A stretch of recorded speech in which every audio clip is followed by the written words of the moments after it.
Bueno, buenos días a todos, ¿cómo están? Espero que muy bien. Damos inicio a esta quinta clase de la diplomatura. Bueno, espero que el recorrido de ustedes esté siendo fructífero, que les esté ayudando a organizar algunas ideas en la cabeza. Bueno, hoy, ¿qué tenemos que ver hoy? Bueno, nos convoca gestión participativa y diseño de experiencias turísticas con sentido social y cultural. Como siempre les digo, cada una de las clases está abordada desde la mirada de cada uno de los profesores, así que yo esta la voy a tomar desde el lugar que creo que va a ser más útil, ¿no? Así que vamos a trabajar el tema de la experiencia turística. ¿Qué es una experiencia turística y cómo gestionar y planificar para lograrla? Así que esa es la tarea y la misión que tenemos hoy. Como siempre les digo también, cualquier duda que tengan, por medio del chat, la podemos visualizar. Bueno, iniciamos. Yo me dejo de ver, odio no poder ver. Ustedes sí ven todo, así que, bueno. Como siempre, contrato pedagógico de por medio. Es importante que ustedes sepan, y esto se aplica también a la manera de cómo presentar lo que vamos a hacer en turismo. Siempre que le decimos al otro qué es lo que vamos a hacer, al otro le baja la ansiedad, se prepara psicológica y emocionalmente para eso, y la experiencia va a ser mucho más llevadera y amena, ¿sí? Bien, índice. ¿Qué es lo que vamos a ver en esta clase? Bueno, en primera medida vamos a hablar nosotros tenemos 3 ejes, ¿sí? Para desarrollar. El primero es participación y cogestión en el turismo social. Así que ahí vamos a ver los tipos de gestión y sus características, o cuáles son los actores que se involucran cuando uno tiene que gestionar, planificar, armar convenios, ¿sí? El segundo eje es diseño de experiencias con identidad cultural, y ahí vamos a hablar de la planificación y la puesta en acción de eso que planificamos. Claramente esto lo voy a llevar para el lado de mi experiencia, que son los recorridos culturales, políticos e históricos, pero obviamente que el formato, el modelo que les voy a presentar, les sirve para cualquier otra experiencia turística, ¿sí? Finalmente, estrategias de innovación con base comunitaria. Y acá vamos a hablar un poquito, es amplio el tema, yo decidí meterme un poco en lo que son las estrategias comunicativas en relación a redes, al uso de la IA, el uso de QRs, bueno, todo esto que nos ayudan a difundir nuestra propuesta y que también nos mantienen al día con todo lo que es la innovación tecnológica, que no por ser un turismo social tiene que ser un turismo gerontológico, por así decirlo. Miren, me salió ese término ahora, lo voy a patentar porque me encantó. Un turismo social no tiene que ser gerontológico en cuanto a su pensamiento y a su metodología, sino todo lo contrario. Tenemos que insertarnos en el mercado y dar una propuesta a quienes nos vienen a contratar, de una experiencia que realmente implique no solo la transmisión de algo cultural, sociológico, emocional, sino también que vean que uno está preparado, que está tratando de utilizar las últimas herramientas que existen en el mercado del marketing, por ejemplo, ¿sí? Es importante eso. Bueno, después les voy a dejar un glosario. Oh, me pasé, vamos de nuevo. Un glosario que no se los voy a desarrollar en la clase, pero sí va a quedar en la presentación. Y los desafíos. Obviamente siempre hay desafíos que pensar, reflexionar y asumir. Así que el final tiene que ver con los desafíos. Perfecto. Damos inicio entonces. Empezamos con el primer eje, participación y cogestión en turismo social. ¿De qué se habla cuando hablo de cogestión? Y lo vamos a aplicar, como ya les dije, a el caso de cómo crear una experiencia turística. Acá elegí una definición de lo que es la experiencia turística, que la da un psicólogo que es francés, y lo que dice es: el cuerpo se convierte en un elemento fundamental, porque a través de él se mide, se siente, se crea una relación y se experimentan de forma plena todas las variables espaciales, temporales, sociales que corresponden a cualquier situación turística contextualizada. Mediante el cuerpo se incorpora al mundo y se entra en una lógica de aprendizaje de todo lo que le compone. Bien, es larga la definición, pero la idea es que vayamos desglosándola y que veamos cuáles son las partes de una experiencia turística. No es lo mismo ofrecer un paquete turístico, ofrecer simplemente una oferta turística, que realmente construir una experiencia. Ustedes saben que no podemos estar alejados de lo que está sucediendo en el mercado. Si bien nosotros pertenecemos a un tipo específico de turismo con ciertos valores y principios, estamos inmersos en el mundo del turismo en general, entonces no podemos estar alejados de eso, ¿sí? Hoy, por ejemplo, estaba chusmeando que están muy de moda el tema de hacer las falsas experiencias, ¿no? Está el falso casamiento judío, los falsos velorios. Bueno, nosotros tenemos que estar atentos a qué es lo que se está ofreciendo y tratar de, con nuestras herramientas y nuestras posibilidades, ofrecer algo similar, que siempre va a tener un plus, que es eso que es comunitario, que es empático, ¿no? Que es social. Bueno, entonces, fíjense, el tipo está hablando desde su mirada, que es psicólogo, y él dice, para que una oferta turística se convierta en experiencia, tiene que involucrarse el cuerpo, ¿sí? El cuerpo en sus diferentes dimensiones. Entonces, él ahí dice, corresponde a cualquier experiencia turística, ¿sí?, que tenga que ver con las variables espaciales, temporales y sociales. Yo les doy un ejemplo. Como hablo en mis recorridos, o vamos a otro, en un momento pensé hacer una salida a Córdoba y poder mezclar la historia con la parte espiritual. Entonces había armado un circuito turístico en el cual íbamos a ir a un hotel que me parecía maravilloso, que era un hotel antiguo de 1910, que corresponde a esa bella época donde nuestra aristocracia empieza a invertir en hoteles, llegan también las inversiones extranjeras invirtiendo en hoteles. Enfrente estaba la casa de Mujica Lainez, por lo cual también era un museo que hacía referencia a lo que yo quería proponer. Y después íbamos a ir a meditar al Cerro Uritorco. Entonces, toda esa experiencia tiene una parte que es social, una parte que es empática y comunicativa, porque íbamos a tener espacios en común, pero también los espacios donde cada uno puede reflexionar en soledad, y que íbamos a apuntar al crecimiento personal con la meditación y con la propuesta que teníamos en el Cerro Uritorco. ¿Se entiende? Bueno, eso es una experiencia turística, cuando realmente te transforma en algo, cuando te atraviesa, cuando te interpela. Bueno, como les presenté la clase anterior, me parece importante que nosotros tengamos un marco teórico desde donde abordar lo que estamos haciendo. Primero tenemos que saber qué es lo que queremos transmitir para después buscarle un abordaje, no sé si académico, porque tal vez no es necesario, pero sí un abordaje del lineamiento histórico, político o turístico, ¿sí? Porque todos nos posicionamos en la vida desde un lugar.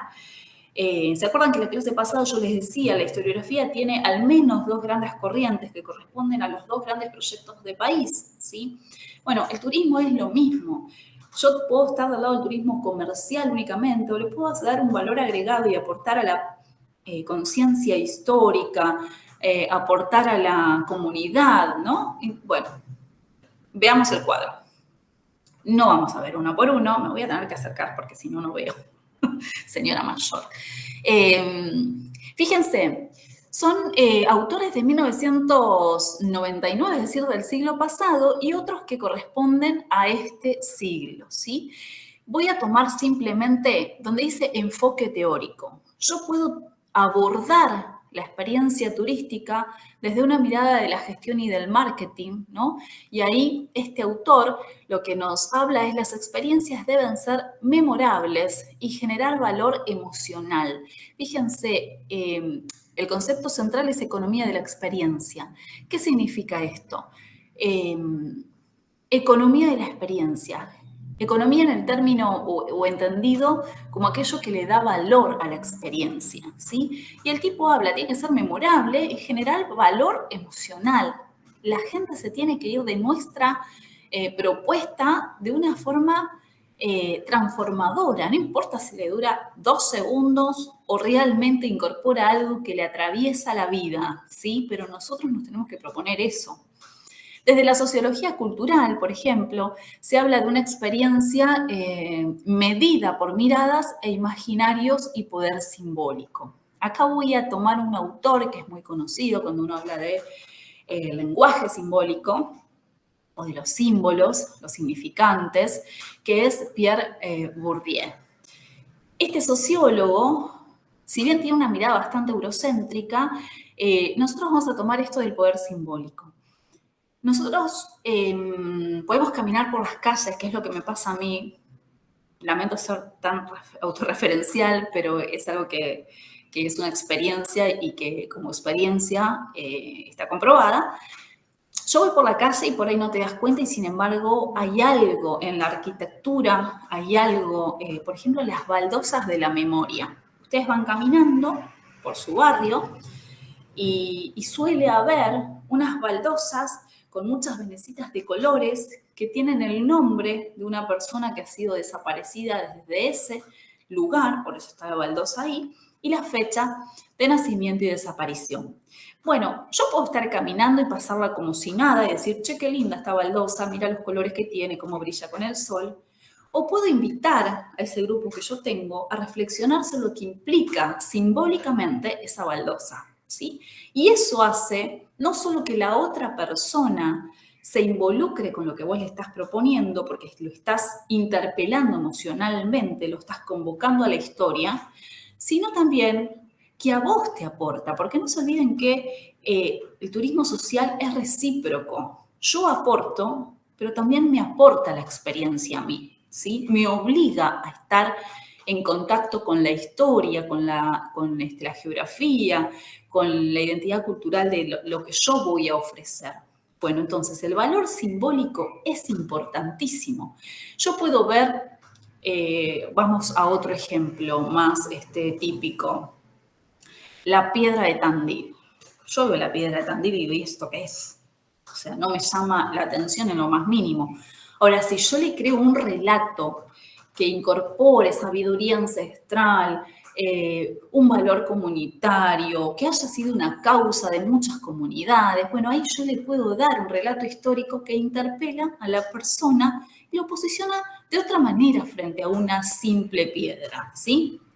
Bueno, después vamos a pasar directamente a Bonaventura de Sousa Santos, que es un autor que me encanta.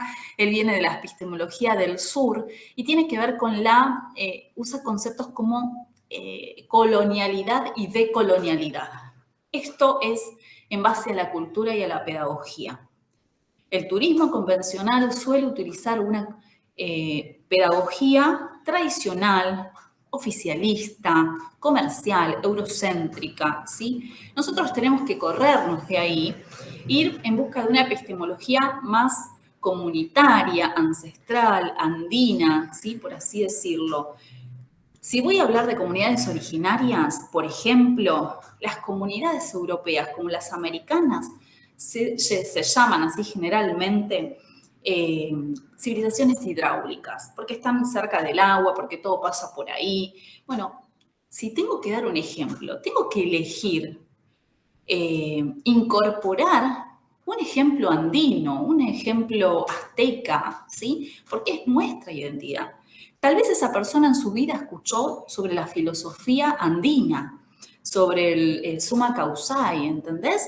Y vos le estás ofreciendo por primera vez que se involucre con una parte de la historia que también le corresponde y que tiene otra mirada, ¿sí? Bueno, él habla de saberes locales y prácticas no hegemónicas en el turismo, ¿sí? Es esto que yo les estoy diciendo.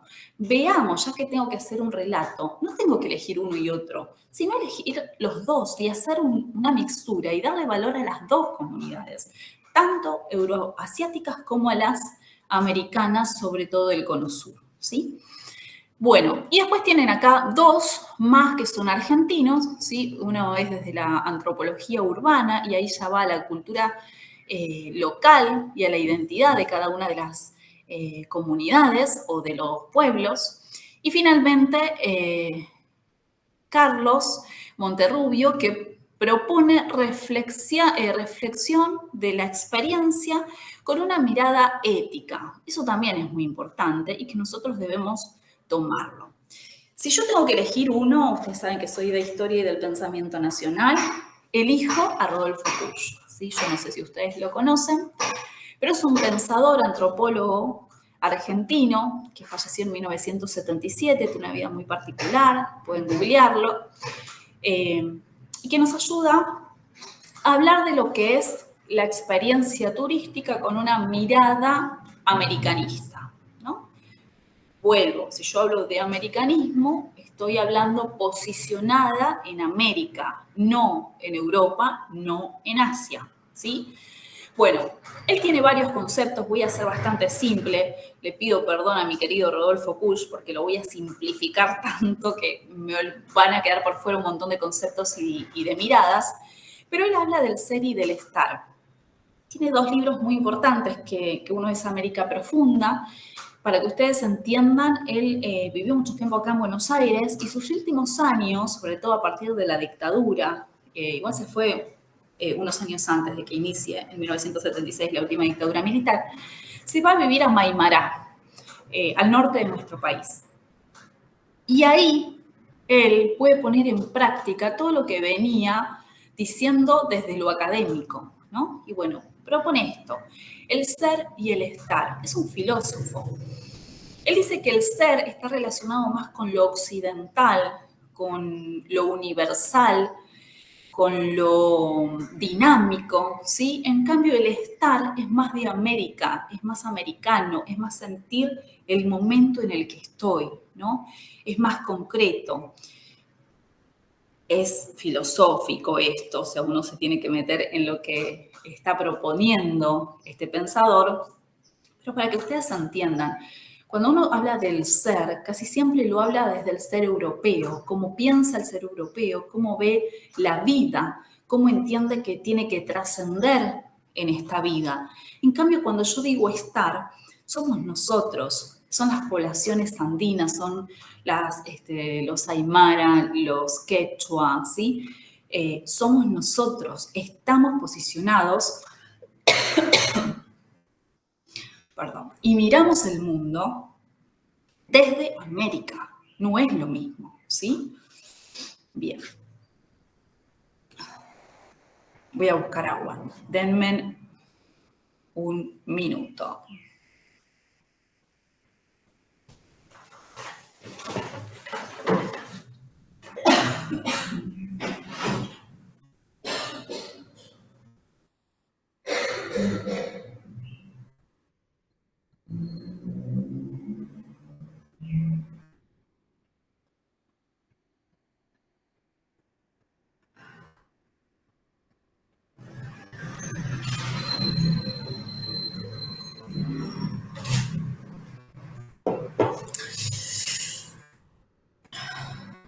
Bien.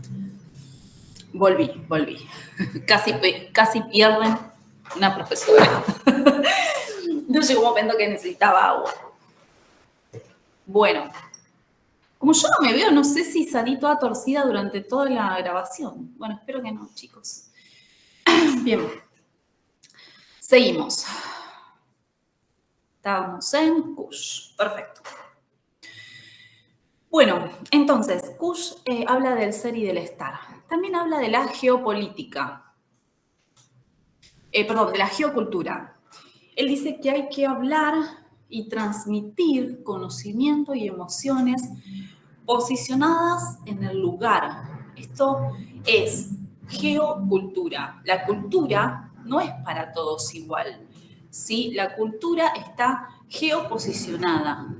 Ejemplo, nosotros en América Latina tuvimos mucha influencia de lo que son las tierras comunales, de lo que es la ayuda de la comunidad por ejemplo, a las mujeres que quedaban viudas, a las ancianas, a la gente con poca movilidad. Entonces, la comunidad trabajaba para que nada le falte a esas personas, ¿sí? Esto no pasaba en Europa. En Europa estaba totalmente jerarquizado, eran castas. Entonces es importante tener en cuenta lo geocultural, ¿sí? Si yo estoy hablando y estoy explicando algo que tenga que ver con el turismo americano, lo tengo que hacer con una mirada americana, ¿sí? Bien.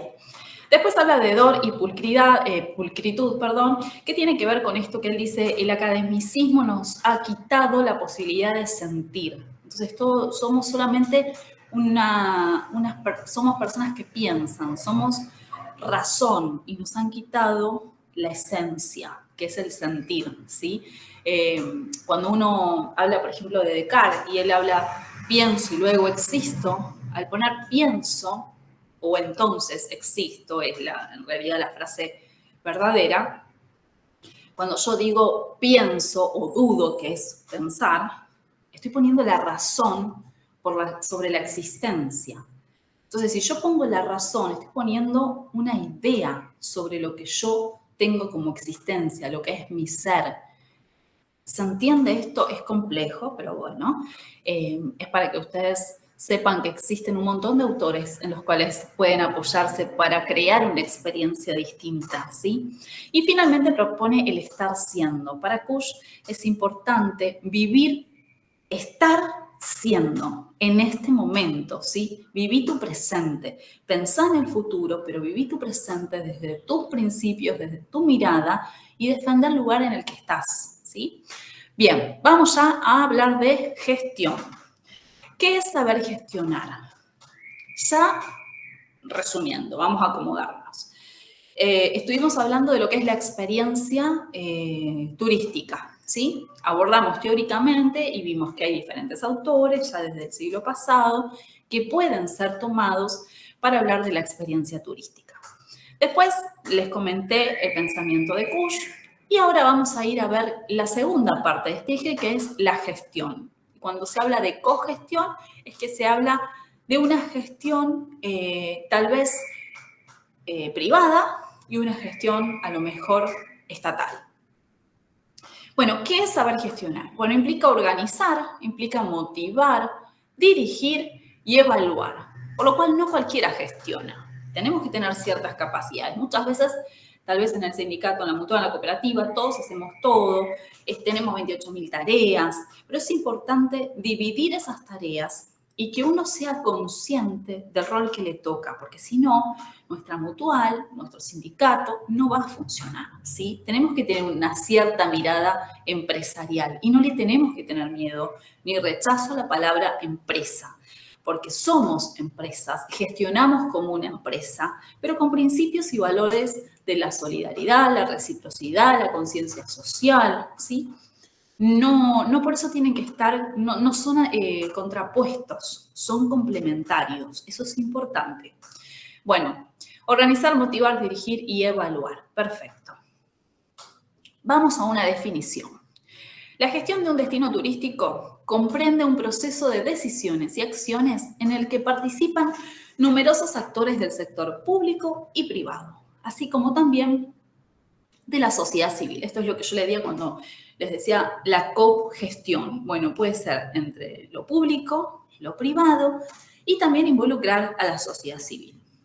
Cada uno de los cuales procura atender a requerimientos y expectativas concretas, muchas veces sectoriales, que deben estar orientadas a responder a las demandas y a las expectativas de los visitantes bajo condiciones que aseguren la sostenibilidad del destino en el largo plazo. Entonces, vemos que tenemos, lo vamos a ver en la placa siguiente.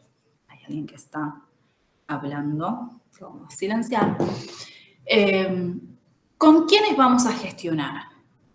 Obviamente, el primer actor que entra de esa gestión es nuestra entidad, ¿sí? Nuestra entidad, nuestra empresa, la cooperativa, el sindicato, la mutual, la agencia de viaje, bueno, que está enmarcada dentro del turismo social. Es decir, tenemos que respetar ciertos principios y valores. No voy a volver a eso porque llevamos 5 clases. Ya eso está recontraincorporado. Tenemos que gestionar con los gobiernos locales, ¿sí? Que es el Estado. Tenemos que gestionar con agentes externos, que son los privados. Con la comunidad, que esa comunidad además tiene una historia, tiene tradición, una cosmovisión que nosotros tenemos que respetar, ¿sí? Finalmente, todo esto se desarrolla en el medio ambiente, en nuestra querida casa común, como diría el Papa Francisco, por lo cual tenemos que lograr una articulación de estos 5 agentes que van a participar dentro de la cogestión. Sí o sí van a estar los 5, ¿sí? El proyecto que tenemos en común tiene que involucrar a todos los actores con el fin de brindar una experiencia turística enmarcada en el turismo social. Un ejemplo. Tenemos una casa histórica en alguno de los pueblos. Nosotros, o sea, donde está posicionada nuestra entidad, tenemos un casco histórico, queremos hacer una experiencia turística, entonces tenemos que ir a gestionar con el gobierno local, llámese municipio, para que nos habilite, por ejemplo, el predio, porque seguramente si es histórico y está resguardado por las leyes del patrimonio histórico y cultural, tiene un procedimiento y reglas que cumplir, por lo cual vamos a tener que hablar con el gobierno local. Vamos a tener que hablar con los agentes privados, porque si yo quiero incorporar, por ejemplo, a ese circuito una posada o quiero agregar no me sale el restaurante popular, un bodegón, ahí está. Si quiero incorporar un bodegón, ¿sí? Si necesito hacer traslados, bueno. Y la comunidad, porque la comunidad también va a estar alterada en su cotidianeidad cuando yo lleve un grupo de personas, por lo cual tengo que generar un vínculo de empatía con esa comunidad. La puedo incorporar a mi proyecto, puedo buscar a la persona más antigua del pueblo, puedo buscar si hay una guía turística en el pueblo, entonces genero desarrollo local también, ¿sí? Y claramente tengo que tener el cuidado que merece nuestra casa común. Bien. Todo esto para gestionar, ¿está? Vamos ahora a pasar al otro eje, que es la guía para planificar una experiencia turística con identidad social, cultural, y yo le agregué histórica. Bien. Acá tenemos unas placas larguísimas. Esto, vuelvo a repetirle, es en base a mi experiencia que se genera, como siempre estamos hablando, ¿no? Uno tiene que posicionarse geoculturalmente, desde una epistemología del sur, desde los valores del turismo social. Entonces, desde mi lugar, cada vez que yo armo un recorrido histórico o armo un circuito turístico, pienso en esto que les voy a compartir, ¿sí? Por favor, tengan en cuenta qué es lo que a mí me sirve. Ustedes seguramente saquen un montón de ideas y puedan agregarles otras, ¿está bien? Bueno, el punto de partida siempre es el territorio, porque nosotros vamos a trabajar en el territorio o en el museo, ¿sí? En mi caso son las calles de Buenos Aires. Lo primero que hago es pensar, ¿qué queremos generar en los participantes? ¿Qué transformación buscamos? El resultado esperado, ¿cuál tiene que ser? Bueno, tengo que aclarar bien ese propósito de forma clara y con sentido cultural, espiritual y social. Yo les voy a hablar, por ejemplo, el que hice pensando en la ESMA. Cuando yo pienso esa experiencia turística, lo que yo quiero dejarle a la gente primero es que pueda comprender lo que está pasando en la actualidad. Segundo, que tenga valor, le dé valor a la historia y entienda que sin conciencia histórica no hay conciencia política. ¿Está bien? Ese es mi objetivo general. Después tengo que ver cuál es el propósito espiritual de todo esto. Bueno, yo los quiero interpelar, quiero que entiendan que las 5.000 personas que pasaron por la ESMA pasaron por defender una causa política, por defender ideas y proyectos en las cuales ellos estaban inmersos.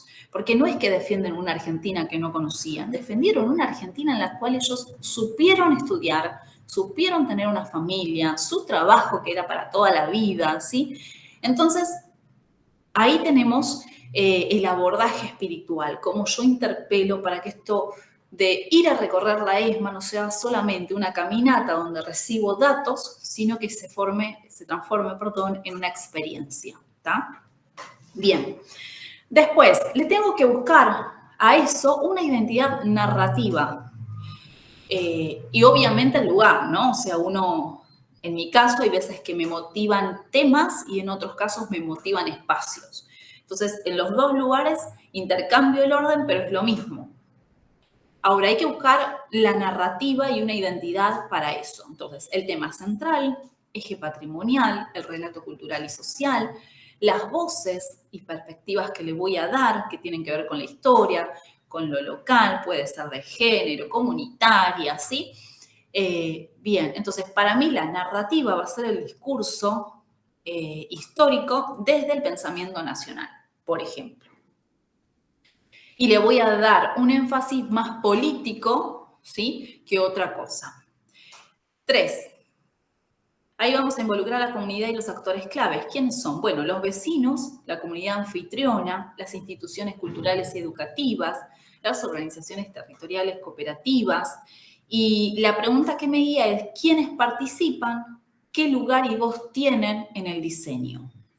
Por ejemplo, dentro de lo que es este proyecto de la ESMA, para mí es importante que cuando nosotros vamos al lugar, quienes estén ahí se posicionen como personas que en los 70 tal vez hubiesen sido un eje o un actor que hubiese desaparecido, ¿no? Justamente porque están comprometidos con la historia, con la humanidad. Entonces, quiero que ellos se sientan dentro de ese microclima.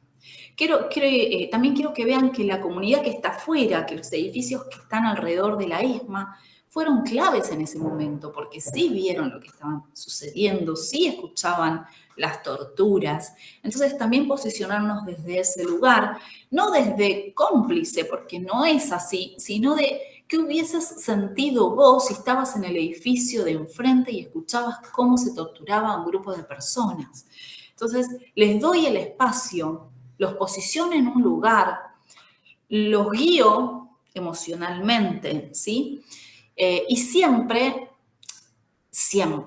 tiene que dejar un mensaje positivo. O sea, lo llevamos abajo emocionalmente. Los hacemos reflexionar y después le damos esperanza. Eso es clave, ¿sí? Porque si no, no vuelven. Si no, no vuelven. Bien, sigamos. Después tengo que hacer un relevamiento del territorio, ¿sí? Ver qué patrimonio material e inmaterial existe, cuál es la memoria local y los relatos orales, los mapas afectivos y sociales, elementos cotidianos con valor cultural, ¿no? Y tal vez para hacer todo eso la herramienta es un mapeo participativo del lugar, es decir, me tengo que ir hasta ese lugar si es posible, tengo que ver qué es lo que voy a utilizar, qué me es útil de todo eso. Por ejemplo, en la ESMA, cuando vos ingresás en la calle principal, que era por donde entraban los vehículos, principalmente los Falcon, tenían una garita donde tenían que hacerse, digamos, la admisión, ¿no? Presentar su credencial y después ingresar al predio. Bueno, en ese lugar hay una marca en el piso que corresponde al roce que tenía la cadena que ponían y sacaban para entrar los automóviles. Entonces, vos vas caminando y es una simple grieta. Ahora, si a vos a eso le agregás un relato, lo posicionás en un momento histórico, esa grieta que hay en el piso cobra un valor simbólico y emocional que no te puedo explicar, ¿sí? Bien, 5. ¿Cómo diseño la experiencia en sí? Todo esto lo estoy craneando, yo ya fui al lugar, ¿sí? Ahora hay que escribirla, bajarla a algo concreto para que yo la pueda visualizar y tomar conciencia de lo que estoy haciendo. Eso es importante también. Bueno, puntos del recorrido, las estaciones narrativas, dinámicas vivenciales, que pueden ser sensoriales, emocionales, lúdicas, ¿sí? Tengo que buscar los momentos claves. En la bienvenida, ¿qué voy a decir? Durante el viaje, ¿qué voy a hacer? ¿Sí? ¿Cómo voy a dar el cierre y qué mensaje o legado voy a dar? ¿De qué forma? ¿Lo voy a hacer solamente desde lo oral? ¿Voy a mostrar una foto? ¿Les voy a regalar algo? Bueno, todo esto tiene que estar planificado. Y bueno, y acá hay un formato sugerido que ustedes vayan momento por momento, qué actividad van a hacer, cuál es el objetivo y cuáles son los recursos que necesitan para llevarla adelante, ¿sí? 6. Valor social y cultural. Esto está relacionado con que tengo que tener en cuenta que mi proyecto tiene que incluir, ¿sí? Tiene que ser inclusivo, tiene que tener accesibilidad simbólica, cuidado cultural y ambiental, preservación del sentido identitario, circulación justa del valor. Bueno, todo esto que siempre tenemos que tener en cuenta cada vez que planificamos una experiencia turística.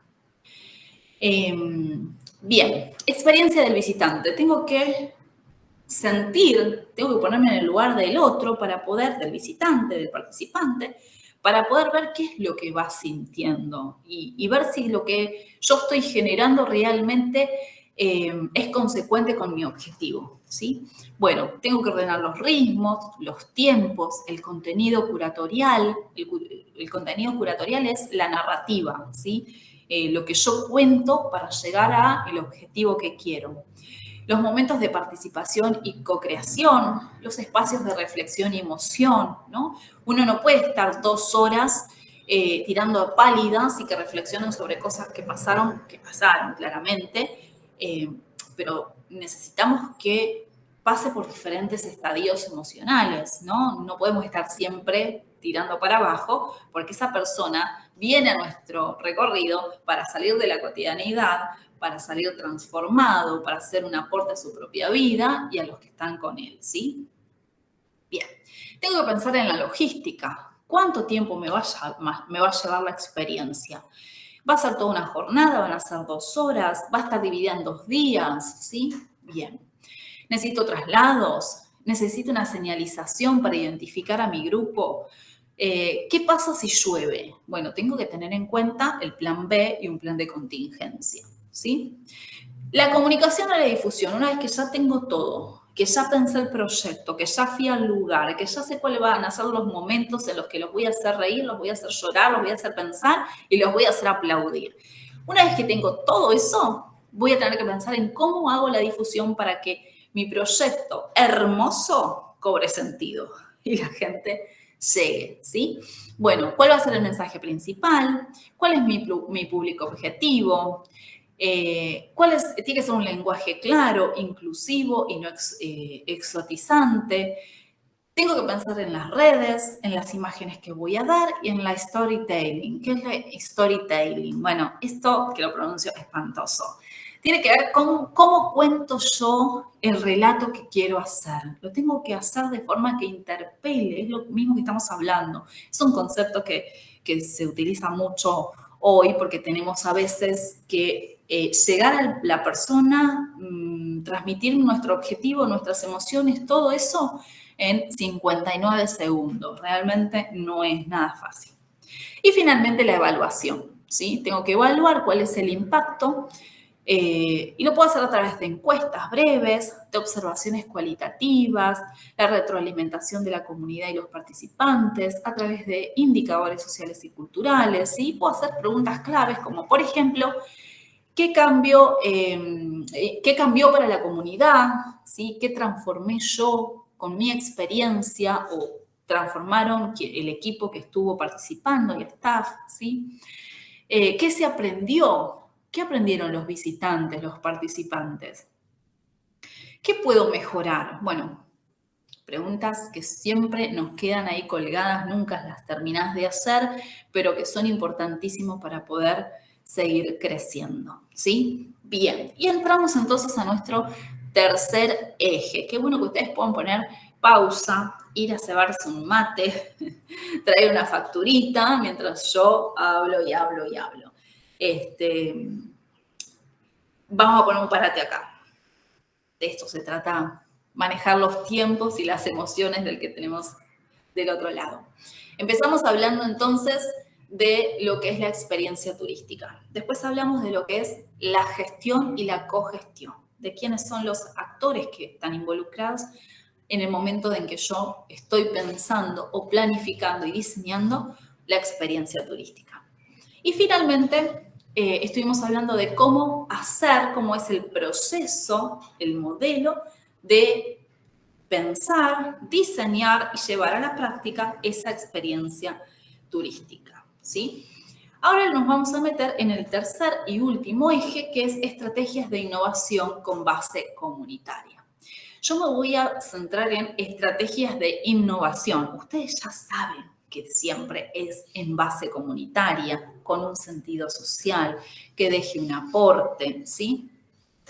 Bueno, se me ocurren que pueden utilizar un montón de cosas. Por ejemplo, en lo que es la mediación y la narrativa digital, pueden usar códigos QR con audios, videos, relatos de vecinos, ¿sí? Todo esto se hace con aplicaciones. Ustedes buscan cómo generar un QR, entonces, a partir de ese QR que va a estar relacionado o vinculado en un Drive, por ejemplo, con un Word, con un PDF, con un video, entonces las personas escanean y van directamente a ese espacio, ¿sí? Y reciben el mensaje que yo quiero que reciban. Puedo hacer podcasts o cápsulas sonoras con historias locales, utilizar la música, los testimonios, ¿sí? Muchas veces a la gente hay que saber llegarle, no todos tienen las mismas inquietudes y motivaciones. El otro día, por ejemplo, estaba haciendo un recorrido por el microcentro, estábamos en el Cabildo, eran unos chicos de secundaria, que la verdad que unos genios, porque es una caminata de casi una hora, donde vamos abordando diferentes momentos históricos, es decir, no tiene una cronología exacta, es todo historia, los pibes no se acuerdan nada, o sea, tenés que generar una empatía desde otro lugar, porque el contenido en sí no puede ser el medio o el vector que conecte todo el tiempo, entonces lo tenés que hacer desde otro lugar. Y la música me sirvió un montón. Por ejemplo, en la esquina del Cabildo, que está el Hotel City, bueno, hay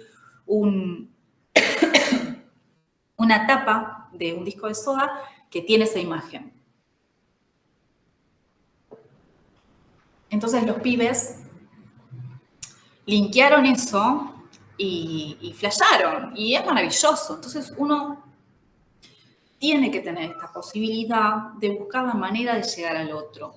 Para hacerlo necesitamos tener conocimiento. Por eso yo les digo que una oferta turística la puede hacer cualquiera. Ahora, una experiencia turística la tiene y la logra solamente aquel que se forma, que se capacita, que tiene un abordaje cultural, emocional, que tiene la idea de cómo conectar diferentes espacios, ¿sí? Nada simple. Bien. Tampoco imposible, claramente. Cualquier hijo de vecino lo puede lograr, pero tiene que tener esas condiciones. Bueno, pueden hacerlo desde la realidad aumentada, que es un término muy, muy frecuente también, que es la reconstrucción de historias o imágenes comparativas con el antes y el después, ¿sí? Todo esto es para fortalecer la interpretación del patrimonio y dar voz a la comunidad. Bien.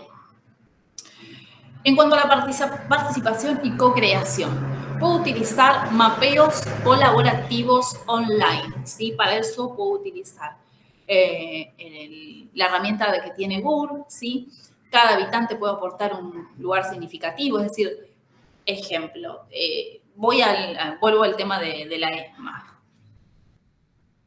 Puedo ir y buscar a los vecinos, preguntarle cómo vivieron, hacer una grabación, esa grabación subirla a YouTube, hacer un QR y que la gente pueda escuchar el testimonio oral, ¿sí? Por ejemplo.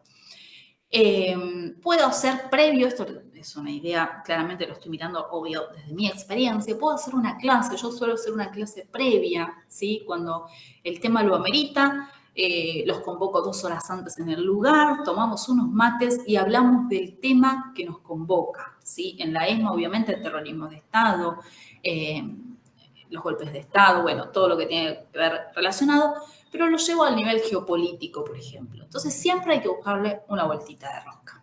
Puedo hacer encuestas digitales, ¿sí? Previas o posteriores a la visita para coevaluar la experiencia.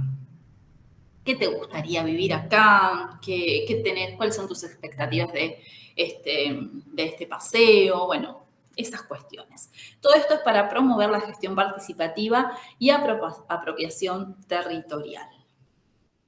En cuanto a la difusión y la comunicación, puedo utilizar las redes sociales locales, como ser Instagram, Facebook, TikTok, a veces el LinkedIn, no se me ocurre ahora otra, pero contando microhistorias, ¿no? El rostro del barrio, las cápsulas patrimoniales, cositas cortas con una imagen que impacte y que la gente diga, uy, che, tengo unas ganas de ver esto, a ver, tiene que generar motivación, intriga, para que esa persona después, ustedes calculen que las personas miran, o sea, cuando uno scrollea, ¿cuántos microsegundos te quedas en cada una de las pantallas o las publicidades o los feeds de las personas? Casi nada.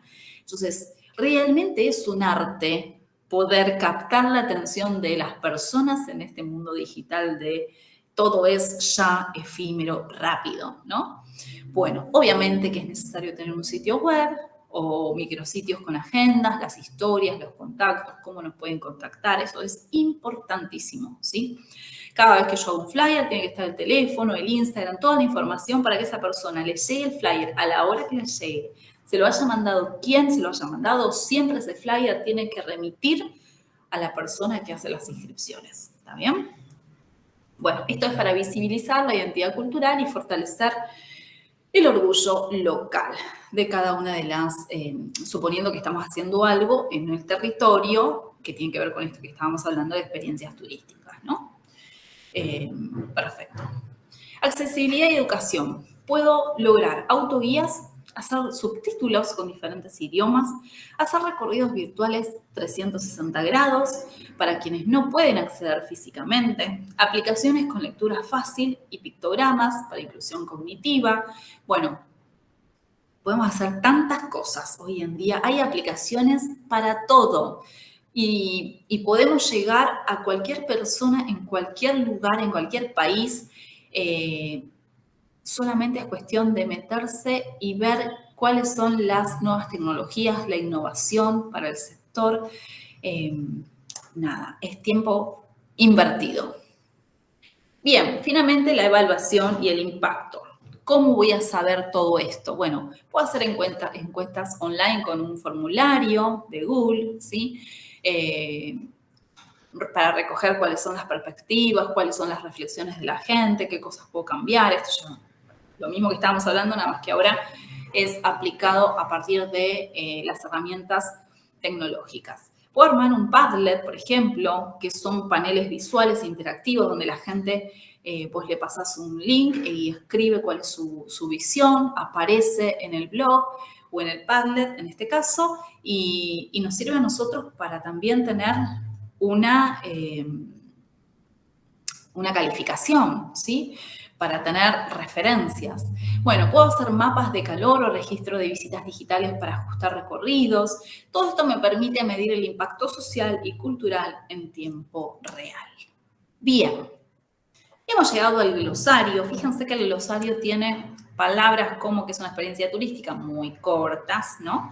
Identidad cultural, memoria colectiva, qué es la curaduría narrativa. Bueno, todo esto que les va a servir tal vez en el momento de leer alguna bibliografía. ¿Está bien? Perfecto. Vamos a los desafíos. Hemos llegado ya al final de la clase. Sé que fue rapidísima, un montón de contenido. Estuvimos hablando de turismo social, de filosofía, de antropología. Le dimos un marco teórico. Pasamos de cómo se planifica a cómo puedo utilizar todas las herramientas digitales y la innovación que existe para poder llevar adelante esta experiencia turística y que tenga éxito. Y ahora vamos a los desafíos, ¿sí? Y fíjense la imagen que utilicé, porque me pareció muy simbólica. ¿Qué es el yin y el yang? No importa que esté en una taza, es café y leche separado, ¿no? Pero el yin y el yang, ¿por qué? Porque nosotros estamos como inmersos en una situación muy particular siempre, que es no dejar de lado el patrimonio histórico, pero a su vez le tenemos que generar una expectativa con las herramientas que están en la actualidad. Entonces yo tengo que promocionar, por ejemplo, el Museo de Dorrego en Navarro, pero con las herramientas que tengo hoy. Ejemplo, la inteligencia artificial. La inteligencia artificial es una aliada magnífica. Lo que nosotros tenemos que tener en cuenta es que la inteligencia artificial siempre te va a dejar como el pensador más importante, te va a decir lo que querés leer, te va a mandar todas las ideas que andan dando vuelta por internet. Ahora, no va a servir de nada si vos no sabés para qué querés y para qué estás utilizando la inteligencia artificial. Pero de verdad se las recontra recomiendo. Pero úsenla sabiendo para qué, cuál es el mensaje, cuál es la mirada, ¿sí? Entonces, a partir de ahí podemos lograr que se transforme en una herramienta muy, muy, muy significativa al momento de planificar la experiencia turística. Entonces, el yin y el yang por lo antiguo y lo nuevo. El yin y el yang por el público y el privado. O sea, no podemos solamente gestionar con entidades que comparten ideología, formas, ¿no? Tenemos que ampliarnos. Tenemos que lograr convenios con universidades, convenios con otras entidades asociativas que tal vez no son sindicatos, pero sí son asociaciones de amigos históricas, institutos de investigación. Tengo que poder involucrarme en el municipio, ¿sí? No trabajar para el municipio, sino tratar de cooperar entre todos los agentes de lo local para lograr un desarrollo, ¿sí? Bueno, por eso elegí el yin y el yang, y ustedes lo van a seguir pensando porque es constante esto. Les puse algunas, claramente hay un montón de desafíos por los cuales juntarnos, charlarlos, debatirlos y proyectar, ¿sí? Uno, por ejemplo, es generar experiencias turísticas enmarcadas en el turismo social de calidad e innovadoras.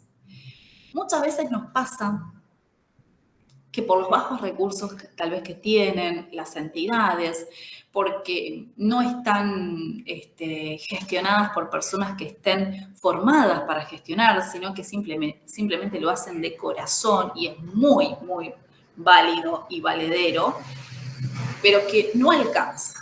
No alcanza. Nosotros tenemos que estar formados y capacitados, ¿sí?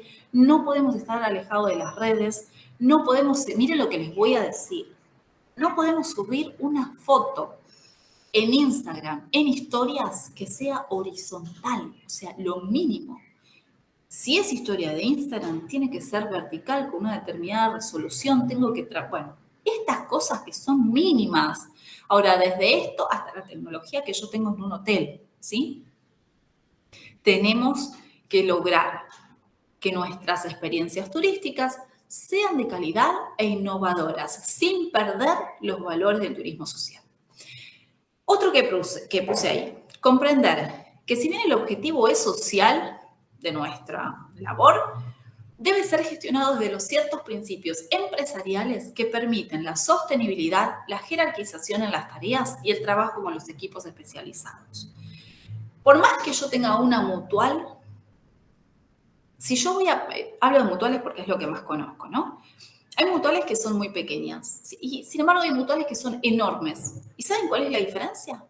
Que una puede ser gestionada como una empresa con principios sociales y la otra cree que gestionar desde el lado empresarial es estar desde el otro lado de la vereda. Y está muy mal, ¿sí? nosotros tenemos que lograr un sano equilibrio entre esas dos cosas. El tema de jerarquizar en las tareas. Tengo que tener un organigrama y tengo que tener que cada persona tenga su responsabilidad en el proceso, porque si no, todos hacemos todo, todos queremos hacer todos y siempre algo nos falta. Entonces es mucho más simple cuando yo organizo la tarea, la comisión, lo que sea, decir, che, bueno, fulanito de tal tiene esta tarea, fulanito de tal tiene esta otra tarea. ¿Se van a complementar? Siempre. Ahora, cada uno tiene que ser responsable del lugar que le toca, ¿sí? Y cuando hablo de trabajos con equipo especializados, tengo que trabajar en equipo. Es fundamental tener un equipo de comercialización, un equipo de ventas, un equipo de marketing, ¿sí? Y no estamos hablando de 20 personas. Tal vez estamos hablando de 2 personas, pero que se ponen un objetivo, que tienen una responsabilidad y un compromiso y que van a ser valorados por los desafíos que asumen y el éxito que tengan, ¿sí?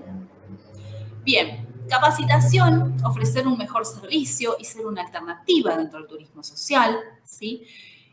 No nos olvidemos de esa sana competencia, porque si yo mejoro, tal vez puedo hacer un convenio con otra entidad que aún está en ese proceso y la puedo ayudar, ¿se entiende? Siempre tenemos que ir en busca de más.